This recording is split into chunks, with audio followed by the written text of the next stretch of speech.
compared this issue to fraud. If, when dealing with a complex case such as fraud, you were faced with a business or an individual showing unwillingness to cooperate, would that not make you somewhat suspicious that they perhaps had something to hide, rather than to accept that you simply couldn't pursue it any further? I was not only suspicious, I was as certain as I could be that they had something to hide.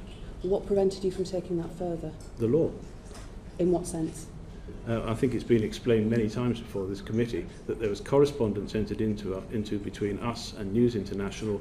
The letters that were sent from the Metropolitan Police were put together in consultation with the Crown Prosecution Service. The replies came back through the lawyers acting on behalf of News International.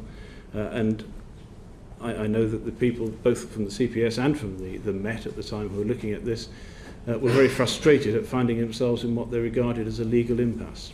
But had the material been subject to exhaustive analysis, there may have been further grounds to pursue.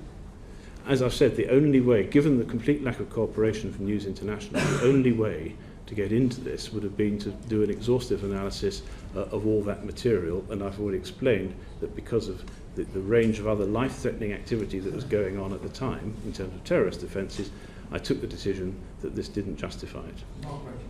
It's just disappointing that for whatever reason, I'm sure you can appreciate, that the unwillingness of potential criminals to cooperate with a criminal investigation meant that prosecutions didn't happen.